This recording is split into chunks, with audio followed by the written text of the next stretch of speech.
नमस्कार दोस्तों, मैं अतुल गंगवार बिहार चुनाव की डायरी में आपका स्वागत करता हूं। हमारे साथ आज मौजूद हैं वरिष्ठ पत्रकार रवि पराशर जी। रवि जी, आपका स्वागत है। धन्यवाद अतुल जी। हमारे साथ मौजूद हैं वरिष्ठ पत्रकार अनीता चौधरी जी। अनीता जी, आपका भी बिहार चुनाव की डायरी में स्वागत है। बहुत बहुत शुक्रिया। हमारे साथ मौजूद हैं मनीष वत्स जी, जो सोशल मीडिया एक्सपर्ट हैं।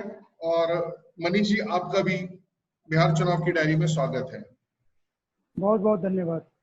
जैसा हम निरंतर देख रहे हैं, दिन बढ़ रहे हैं और चुनाव और के बीच की दूरी कम हो रही है। बिहार की राजनीतिक सरगर्मियां बढ़ती चली जा रही हैं, नए नए मुद्दे आ रहे हैं, नई नई बातें आ रही हैं। और जैसा कि कल हमने थोड़ा डिस्कस भी किया था, तेजस्वी यादव ने अपना जो बयान जारी किया था उनके हिसाब से अगर देखा जाए तो बिहार में विधानसभा चुनाव कराने का ही अभी मौका नहीं है। और अगर नीतीश अगर ऐसा कुछ सोच रहे हैं तो वो लाशों के ढेर पर राजनीति करने की तैयारी कर रहे हैं, तो ये ठीक नहीं है।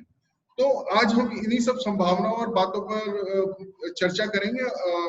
और इसके साथ ही हम बिहार में जो विकल्प बन रहे हैं, ऐसे विकल्पों पर भी चर्चा करेंगे। एक छोटी सी टिप्पणी ये ले लेते हैं रवि जी। तेजस्वी ने जो ये कहा है कि जो नीतीश है लाशों की राजनीति कर रहे हैं, तो कहीं ना कहीं क्या ये ऐसा तो नहीं कि एक भूमिका बांधी जा रही है कि चुनाव कोरोना की आड़ लेकर चुनाव टाल दिए जाए? ये कॉल तो चुनाव आयोग को ही लेना है। और खबरें चर्चा में है कि कुछ समय इधर उधर हो जाए। वैसे नवंबर में आमतौर पर क्या होता है कि जब विधानसभा खत्म होने वाली होती है, जो भी मौजूदा विधानसभा का कार्यकाल वाला होता है, उससे 6 महीने पहले चुनावी सरगर्मियां शुरू होती हैं। तो ये कॉल जाहिर है कि चुनाव आयोग को ही लेना है कि समय थोड़ा सा आगे किया या नहीं। नीतीश के ऊपर जहां तक तेजस्वी यादव आरोप लगा रहे हैं, तो लगता है कि उनका ये आरोप तकनीकी तौर पर जनता को, और चूंकि हमने कल भी डिस्कशन किया था इस मुद्दे पर कि कोरोना की बीमारी करके तेजस्वी यादव लगातार सरकार को हिट कर रहे हैं, लगातार अपने एक एक दिन में कई इस बात के लिए कर रहे हैं कि बिहार सरकार जो है, मौजूदा सरकार कोरोना बीमारी से लड़ने में सक्षम नहीं है। कहीं ना कहीं हमको लगता है कि वो कोरोना के साए में, कोरोना देखिए अभी नवंबर तक कोई टीका विकसित हो जाएगा या बहुत स्थितियां आदर्श हो जाएंगी, और उसके भी कई महीने बाद तक स्थितियां बहुत ज्यादा सुधर जाएंगी पूरी वैश्विक स्तर पर। तो ये कह पाना संभव नहीं होगा ऐसे में। लेकिन चुनाव तो कराने पड़ेंगे, बिहार विधानसभा के चुनाव तो कराने पड़ेंगे जी। और वैसे भी नवंबर में अभी वक्त है, जैसा आपने कहा। और दूसरा ये कि अगर चुनाव कराने हैं, ये चुनाव आयोग का निर्णय है। राजनीतिक दल तो अब अपनी जो जनता को जिस प्रकार से लुभाने की कोशिश है उसमें लगे हुए हैं। हम लोग बात कर रहे थे जो बिहार की राजनीति में विकल्प क्या क्या हो सकते हैं। जैसे एनडीए का विकल्प यूपीए हो सकता है या नहीं हो सकता। कल हमने बात की यशवंत सिन्हा ने जिस प्रकार से एक अलग मोर्चे की बात की है, वैसे ही बिहार में अभी कुछ दिन पहले जो जेडीयू के वरिष्ठ नेता है विनोद चौधरी, उनकी पुत्री जो कि लंदन में रहती हैं, उनके बड़े बड़े विज्ञापन कुछ समय पहले अखबारों में आए थे, जिसमें उन्होंने सीधे अपने आप को प्रोजेक्ट किया था मुख्यमंत्री पद के दावेदार के रूप में। और पिछले कुछ समय से वो बिहार में घूम रही हैं और बातचीत कर रही हैं और लोगों के बीच में जा रही हैं और एक जनमानस तैयार करने का प्रयास कर रही हैं। अनीता जी, मैं आपसे ये जानना चाहूंगा कि ये जो पुष्पम प्रिया चौधरी हैं, इनको कितनी गंभीरता से लेने की आवश्यकता है इस समय जो चुनावी परिदृश्य है उसमें? देखिए, अभी कुछ महीने पहले ही पुष्पम जो है वो अपने आप को लॉन्च की है एज अ पॉलिटिशियन बिहार में।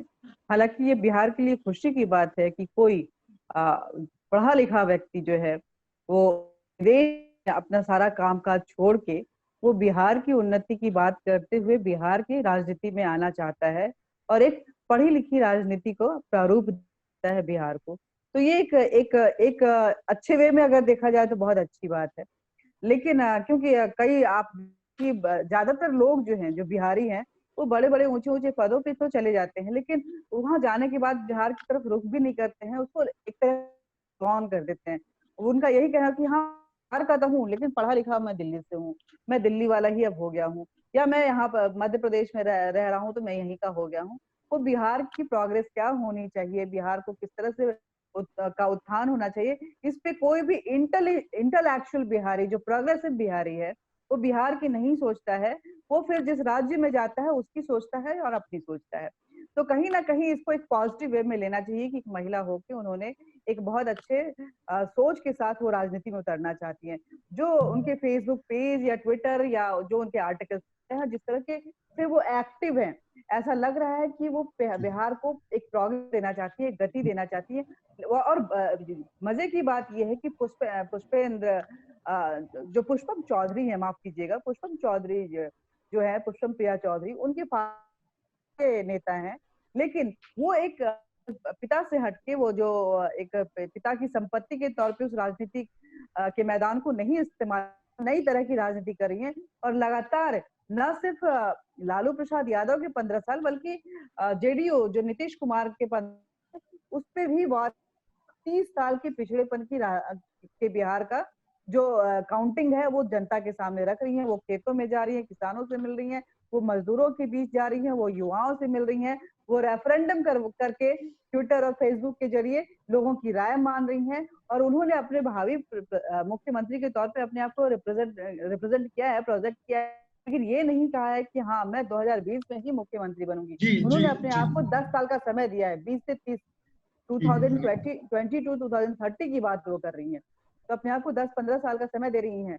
तो देखना होगा कि आगे भविष्य में, लेकिन हाँ इस बार वो राजनीतिक अखाड़े में रहेंगी, इसमें कोई दो मत नहीं है। जी जी जी, ये पुष्पम प्रिया चौधरी जिस प्रकार से बिहार की राजनीति में आपने कहा कि भाई एक पढ़ा लिखा व्यक्ति अगर आ रहा है, अपने आप को प्रोजेक्ट कर रहा है और बिहार के बारे में चिंतन मनन कर रहा है, ये अपने आप में एक स्वागत योग्य कदम है। लेकिन अभी हमने दिल्ली में पढ़ी लिखी राजनीति का एक एक्सपेरिमेंट देखा है कि एक पढ़े लिखे व्यक्ति ने आकर दिल्ली की राजनीति में इस प्रकार से राजनीति करके, और जो दिल्ली का भी वर्तमान में हाल है, और कहीं ना कहीं पॉलिटिकली वो शासन चलाने में असफल माने जा रहे हैं। ऐसे अरविंद केजरीवाल का एक एक्सपेरिमेंट जनता ने उन पर भरोसा करके देखा। दूसरी एक सबसे बड़ी चीज ये लगती है कि एक व्यक्ति से संगठन और पार्टी और उम्मीदवार खड़े नहीं होते। अगर मान लीजिए पुष्पम प्रिया चौधरी की बहुत अच्छी रुचि है, वो बहुत अच्छा बिहार के बारे में सोचना चाहती है, लेकिन मुख्यमंत्री वो अकेले चुनाव जीत कर नहीं बनेंगी, तो वो जो प्लूरल्स करके एक जो पार्टी फॉर्म कर रही है, जो उसमें किस प्रकार के उम्मीदवार वो देती हैं, कौन कौन उम्मीदवार होते हैं, कहीं ना कहीं ये देखना अपने आप में दिलचस्प होगा। लेकिन क्योंकि वो युवा हैं और सोशल मीडिया पे उनकी प्रेजेंस काफी दिखाई दे रही है, तो मनीष जी आप जरा ये बताएं कि जो आपका सोशल मीडिया का जो बैरोमीटर है, उसके अंदर पुष्पम प्रिया चौधरी जो है वो कहाँ खड़ी दिखाई देती है, उनकी कैसी प्रेजेंस लगती है? सबसे पहले मैं ये बताना चाहूंगा कि पुष्पम प्रिया चौधरी अपने सोशल मीडिया से क्या कर रही हैं, उसके बाद उन पर लोगों की, युवाओं की प्रतिक्रिया क्या है, क्योंकि सोशल मीडिया पे सबसे ज्यादा युवा हैं, तो मैं उसमें बाद में जाऊंगा। सबसे पहले मैं पुष्पम प्रिया चौधरी के अपने सोशल मीडिया और उसका सोशल मीडिया क्या कर रहा है उस पर मैं थोड़ा सा मैं बताना। सबसे बड़ी बात कि पुष्पम प्रिया चौधरी अभी बिहार के हर कोने में जा रही है, ये उनके सोशल मीडिया पे दिख भी रहा है। उनके फेसबुक पेजेस पे, उनके ट्विटर पेजेस पे जब आप देखेंगे तो देखेंगे कि उनका हर जगह का विजिट एक अपडेट के रूप में आता है, और उस अपडेट के माध्यम से वो लोगों के बीच जा रही हैं, क्या कर रही हैं, किन से बात कर रही हैं, कितना बात कर रही हैं, सारी बातें वो रख रही हैं। लोग उस पर रिएक्शन भी दे रहे हैं, कमेंट्स भी आ रहे हैं, लाइक्स भी ठीक ठाक अच्छे आ रहे हैं, मतलब 5000 से ऊपर लाइक आते हैं लगभग पोस्ट के। इसके अलावा उनकी सबसे बड़ी बात क्या है कि वो डिस्ट्रिक्ट वाइज पेजेस बना रही है, हर एक जिले में उनके पेजेस चल रहे हैं, युवा जोड़ने का प्रयास कर रहे हैं। तो एक बहुत बड़ा प्रयास है युवाओं को जोड़ने का। उनका वो जमीनी रूप से लोगों से, बुजुर्गों से, महिलाओं से मिल रही है और सोशल मीडिया पर उस चीज को, युवाओं को अट्रैक्ट करने का काम कर रही है। अब मैं देख बिहार में युवा वोटर अगर हम 18 से 39 साल ज़्यादा उम्र हो जाता है, लेकिन फिर भी कई पार्टियां 39 तक 40-42 साल तक के लोगों को युवा मानती है। तो अगर उसको हम ध्यान 40 तक के युवाओं को देखा जाए तो वोटिंग परसेंटेज बिहार में वो लगभग 50% के करीब जाता है, जो एक बहुत बड़ी संख्या है। 3,66,00,000 समथिंग वोटर्स हैं जो कि 18 से 19 साल के बीच के हैं। तो एक बहुत बड़ी संख्या है सर, जिस पर कि ध्यान देना आवश्यक है, और वो पुष्पम प्रिया चौधरी दे रही हैं उनको अट्रैक्ट करने का। अब बात आती है कि उन लोगों में क्या विचार है, लोग उनके प्रति क्या सोच रहे हैं। तो ये बटा हुआ है। जो लोग राजनीति में इंटरेस्ट नहीं रखते हैं, वैसे लोगों का प्रेजेंस जो सोशल मीडिया पे है, उनका कहना में पुरानी से उग चुके हैं। हमें नई राजनीति चाहिए, हमें विकास चाहिए, हमें उद्योग धंधे चाहिए, हमें रोजगार चाहिए, हमें शिक्षा चाहिए। तो उन लोगों के लिए पुष्पम प्रिया चौधरी एक विकल्प के रूप में खड़ी हो रही है। भले 2020 में उनकी संख्या कम हो, मानने वाला कम हो, 25 में कुछ और हो, 30 में कुछ और, लेकिन एक ऐसा समय आएगा जो लोगों की संख्या बढ़ेगी। अब बात आ रही है कुछ ऐसी है किसी न किसी राजनीतिक दल से प्रतिबद्ध रखते हैं, उन लोगों का मानना है कि ढकोसला है, लंदन से घूम के आई हैं, कुछ पैसा इनके पास है, खर्च कर रही हैं, खुद एमएलए एमपी कहीं बन, काम इनका हो जाएगा और बहुत ज्यादा इनका राजनीति में बहुत ज्यादा योगदान नहीं रहने वाला। सर एक तीसरे कैटेगरी के लोग भी हैं जिनका मानना है कि चूंकि पुष्पम प्रिया चौधरी के पिताजी जदयू से हैं, जदयू के एमएलसी रह चुके हैं, तो उनका मानना है कि कहीं ऐसा ना हो कि वोटों को काटने के उद्देश्य से जो लोग नीतीश से इन्वायर्ड हैं, ऐसे लोग को कहीं और वोट नहीं जाए, ऐसे लोगों का वोट उनका वोट काटने के उद्देश्य से नीतीश कुमार ने इनको प्रोजेक्ट करने का प्रयास किया है। तो ये 3-4 पॉइंट हैं जो पुष्पम के बारे में चर्चा हो रही है सोशल मीडिया पर। लेकिन जो भी हो, पुष्पम प्रिया चौधरी वर्तमान में अपना प्रयास कर रही है, मेहनत कर रही है, मुद्दे उठा रही हैं। अब जनता उनको किस तरह से देती है, किस तरह से स्वीकारती है, वो तो जनता पर निर्भर है। धन्यवाद। जी मनीष जी। रवि जी, मनीष जी ने बड़ी एक अच्छी बात की और इशारा किया है कि पुष्पम प्रिया चौधरी को जो एक जो सपोर्ट मिलना चाहिए, जो फेसबुक और जो सोशल मीडिया वाला है वो लाइक्स वगैरह वहां जनरेट कर रही है। जब अभी पिछले कुछ दिन पहले हम कांग्रेस के बारे में बात कर रहे थे तो वो बता रहे थे 50 like, 60 like, 70 like, 80 like. Bihar की राजनीति में जो युवाओं वाला जो समीकरण जिसकी बात मनीष जी कर रहे थे, जो अनीता जी ने भी कहा, आपको लगता है कि बिहार की राजनीति में जो वर्तमान राजनीति है उसमें अभी इस तरीके के किसी परिवर्तन या किसी एक्सपेरिमेंट की जगह है? देखिए, केवल बिहार की राजनीति में नहीं, आपने जो भूमिका आपने इस कार्यक्रम से पहले शुरुआत की बनाई, तो उसमें आपने दिल्ली में सत्ता परिवर्तन का जिक्र किया, आपने अरविंद केजरीवाल का जिक्र किया। तो मुझे लगता है कि नई राजनीति की, नई तरह की राजनीति की बिहार में तो खासतौर पर आवश्यकता है ही। आमतौर पर बिहार के चुनाव जातिवाद और बहुत सारे दूसरे जो नॉन प्रोडक्टिव फैक्टर्स हैं उनके आधार पर अभी तक लड़े जाते रहे हैं। और बिहार चुनाव में बहुत ज्यादा हिंसा हुआ करती थी। वो चुनाव आयोग ने जब से बहुत सारे चरणों में चुनाव कराने का सिलसिला शुरू किया है, तब से ये हिंसक प्रवृत्ति जो बिहार चुनाव की थी वो खत्म हुई है, कम हुई है कहा जा सकता है। तो वैकल्पिक जिसका जातिवाद, हिंदू मुस्लिम ध्रुवीकरण, लालच, इस सब से वास्ता न हो, उसके लिए ये बहुत जरूरी है कि पूरे देश में एक वैकल्पिक राजनीति की लहर चाहिए। पुष्पम प्रिया चौधरी को केंद्र बिंदु बनाकर जो हम बातचीत कर रहे हैं आज, मुझे लगता है कि ये बहुत सोच है उनकी। हो सकता है उनकी पारिवारिक सोच हो या उनकी व्यक्तिगत सोच हो, लेकिन ये एक अच्छी सोच है कि जब सारी जो बड़ी पार्टियां हैं राज कर चुकी हैं बिहार पर। कांग्रेस हो 30 साल से ज्यादा राज कर चुकी है, इसके अलावा आरजेडी और दूसरी पार्टियां, बीजेपी, जेडीयू, तो ये सब दूसरे तरह की बहसबाजी में लगी हुई है। उस पर कोई प्रत्याशी जो ऐसा कायदा परिवार से प्रोपेगेट नहीं हो रहा है, तेजस्वी जैसा नहीं है कि लालू यादव की विरासत उनको मिल गई और लिहाजा परिवार का एक धंधा राजनीति हो गई और उसे अब संभालना है, उनको गद्दी उन्हें संभालनी है, तो उसकी जद्दोजहद हुए। हालांकि पुष्पम प्रिया चौधरी के पिता, जैसा कि बताया गया, कि सियासी पृष्ठभूमि से हैं, लेकिन उनका जो प्रोजेक्शन है वो पारिवारिक प्रोजेक्शन मुझे लगता नहीं है। लेकिन मुझे एक बात थोड़ी सी ये प्रैक्टिकल जमीनी धरातल पर थोड़ी सी खटकी है। नाम उन्होंने जो प्लूरल्स, हिंदी में उसको बहुवचन कहेंगे, जो रखा है वो थोड़ा सा लोगों के जहन में, जो पढ़े लिखे उनके जहन में तो जिज्ञासा पैदा करे।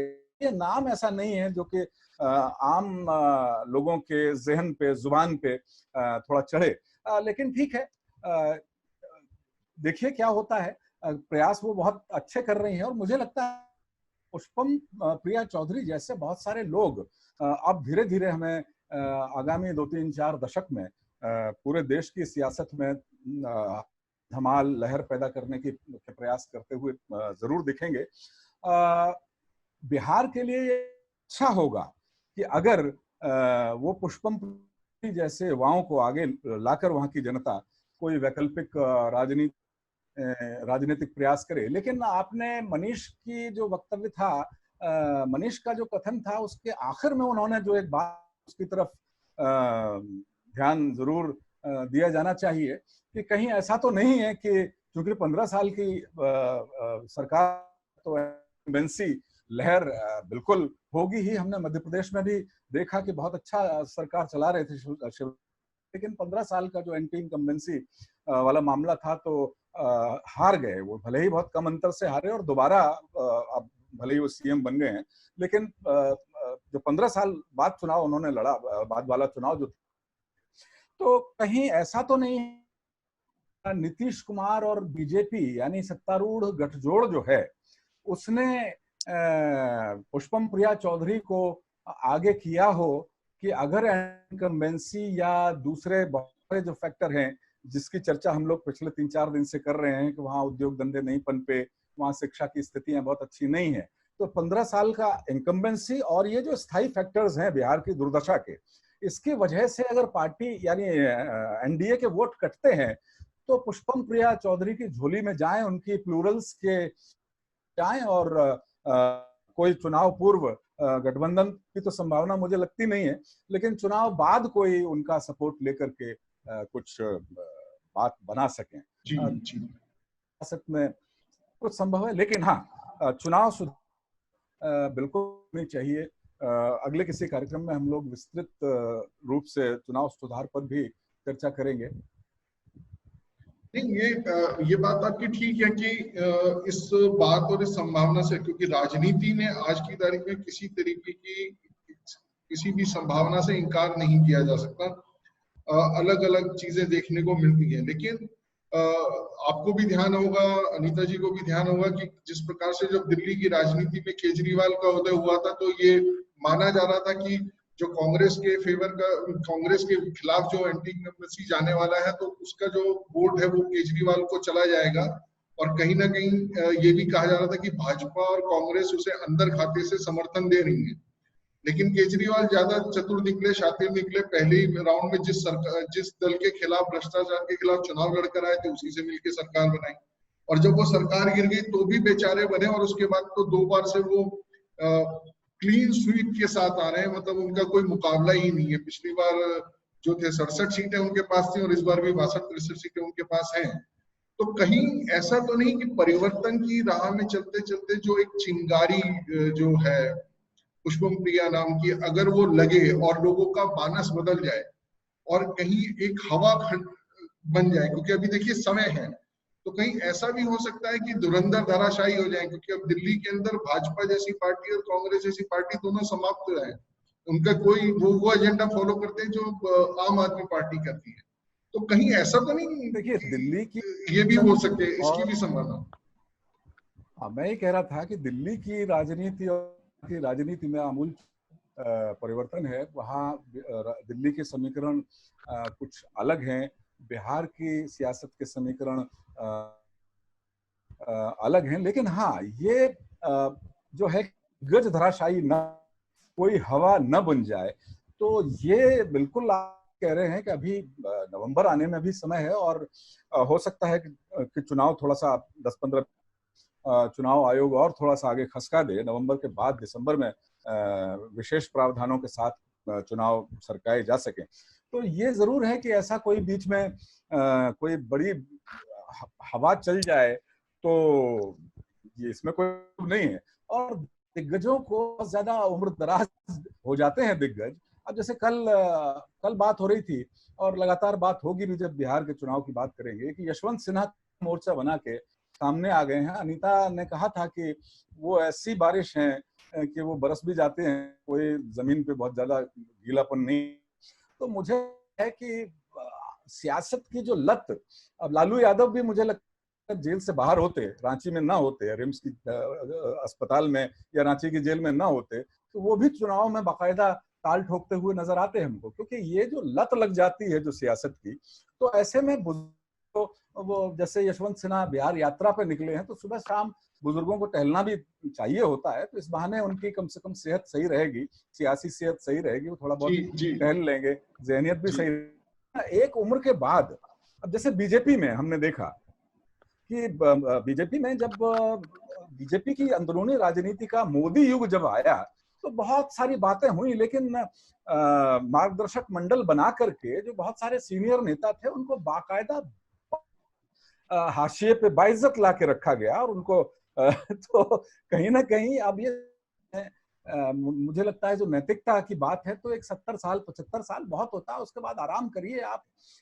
नई पीढ़ी को आगे आने ठीक है रवि जी, आपका कहना ठीक है। इसमें राजनीति का नशा ही ऐसा होता है कि जब तक जितना जितना पुराना होता जाता है उतना ज्यादा चढ़ता है, वो उसको उतारना बहुत मुश्किल होता है। एक छोटी सी टिप्पणी लूंगा मैं अनीता जी की कि अनीता जी आपको क्या लगता है कि ये परिवर्तन जिसकी हम बात कर रहे हैं, हवा की बात कर रहे हैं, और हो सकता है कि अगर ऐसा कुछ हो बिहार के जनमानस में कहीं से निकले तो पुष्पम प्रिया की कोई चुनौती भी बन सकती है। आपको क्या लगता है? एक छोटी सी टिप्पणी फटाफट चाहिए आपसे। देखिए मैं छोटी सी मांगी मैं, लेकिन मैं इनको हुए मनीष के दायरे में भी जाऊंगी और रवि सर की बातों से भी इत्तेफाक रखूंगी। लत है, लेकिन अगर हम पुष्पम प्रिया के पूरे बैकग्राउंड को देखें, लंदन से आई हुई हैं, उनके लंदन उनके बैकग्राउंड को देखें तो कहीं ना कहीं वो लेफ्ट विंग से ताल्लुक रखती हैं। उनकी जो पूरा बैकग्राउंड रहा है तो आप देखेंगे तो। दूसरा, अगर आप पुष्पम प्रिया के पेज पे जाएंगे, फेसबुक पेज पे जाएंगे, तो आपको बहुत सारे ऐसे कॉमन फ्रेंड मिले जो कि प्रशांत किशोर और पुष्पम प्रिया के हैं। तो अंदरूनी खेल का हो सकता है, ये मेरा एक शक हो, लेकिन मुझे ऐसा लगता है कि पुष्पम प्रिया को भविष्य के लिए प्रोजेक्ट किया जा रहा है, क्योंकि वो करोड़ों रुपए खर्च कर रही है। ये पैसा कहाँ रहे हैं उनके पास, वो कहाँ से इतने पैसे खर्च कर रही हैं, कौन फाइनेंस कर रहा है, लंदन में वो कितना कमाई थी कि आज आके यहाँ पे लुटा रही हैं वो राजनीति में। तो ये सारे सवाल हैं। और ये डर जो है पुष्पम प्रिया, वो कोई जेडीयू के लिए नहीं है, क्योंकि अब जेडीयू की लहर जो है वो डाउनफॉल पे है और मोदी की लहर जो है बिहार में वो अपलिफ्ट हो रही है। पिछली बार भी मोदी की लहर थी, लेकिन कुछ एक वजहों से, कुछ लालू प्रसाद भी कमाल कर गए, कुछ यादव जो है उनकी उम्मीदें बढ़ गई, जब लालू प्रसाद है तो उत्साहित हो गए और एकजुट हो गए, जिसकी वजह से कहीं ना कहीं बीजेपी गई। लेकिन इस बार अगर आने वाले समय में कोई अगर तीसरा विकल्प आता है तो वो डर जेडीयू के लिए नहीं है, आरजेडी के लिए नहीं है, बीजेपी के लिए है, क्योंकि जो सतह बन रही है बिहार में वो बीजेपी के लिए बन रही है। लहर मोदी की है, नीतीश की नहीं है, लहर बीजेपी की है। जेडीयू अलायंस में इसलिए होगा। बीजेपी के साथ दुखद बात ये रही कि बीजेपी अब बिहार में अपने से कोई ऐसा चेहरा नहीं खड़ा कर पाई, 5-10 चेहरे जिसको कि वहां के लोग जो है उनके साथ जुड़ सके। वो सुशील मोदी है, सुशील मोदी का जो क्रेज है उतना बहुत ज्यादा नहीं है। युवा नेता के तौर पे अभी तक बिहार में बीजेपी की तरफ से कोई नहीं आया है। इस इलेक्शन में देखना होगा कि बीजेपी किस तरह से कैंडिडेट चयन करती है और किसको प्रोजेक्ट करके अगर अच्छे नंबर्स आते हैं तो राजनीति करती है। लेकिन अगर 10 साल का समय दिया गया है पुष्पम प्रिया को और वो जिस तरह से वहां पे लगातार कायम है, जो एजेंडा देखेंगे, जो स्टाइल देखेंगे, वो कहीं ना कहीं केजरीवाल से इंस्पायर्ड लग रहा है कि युवाओं को जोड़ना है, सरकार की बातें करना है, भ्रष्टाचार। बहुत अच्छी बात है कि एक युवा नेता सामने आ रहा है, प्रोग्रेसिव बात कर रहा है, पॉजिटिव बात कर रहा है। उस पॉजिटिव बात में ये पीछे जाना बहुत जरूरी है कि उनको प्रोजेक्ट कौन कर रहा है, उनको फाइनेंस कौन कर रहा है और वो किसके प्रोजेक्शन में आगे बढ़। जी जी जी जी। तो बस तो अतुल जी, मैं बस 30 सेकंड बोलना चाह रहा हूँ। एक तो मैंने उनका फेसबुक पेज देखा तो 131 मेरे भी कॉमन फ्रेंड हैं उनके साथ। और दूसरी बात मुझे लगता है कि जब बिहार में मार्च में उन्होंने चीफ मिनिस्टर, भावी चीफ मिनिस्टर के दिए थे खुद के, तो उस समय कोरोना का हलचल नहीं थी, तो उनकी रणनीति जो थी उसका शायद कहीं नहीं था।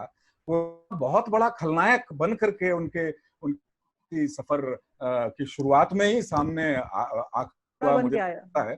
अगर कोरोना नहीं होता तो शायद वहां अब भी हम कोई हवा थोड़ी बहुत देखते जो सामने साफ दिखाई देती। अभी तो मीडिया में लेकर के उन्हें लेकर के सोशल मीडिया में बहुत हलचल भले है, लेकिन मुख्य मीडिया में नहीं है। हो सकता है कि विज्ञापन जारी नहीं कर रही होंगी। जी जी। तो विज्ञापन जारी करना शुरू करेंगे तो मुझे लगता है अगर आपके 31 कॉमन फ्रेंड्स हैं तो मुझे भी उनका फेसबुक चेक करना चाहिए कि मेरे कितने कॉमन फ्रेंड्स हैं वहां पर।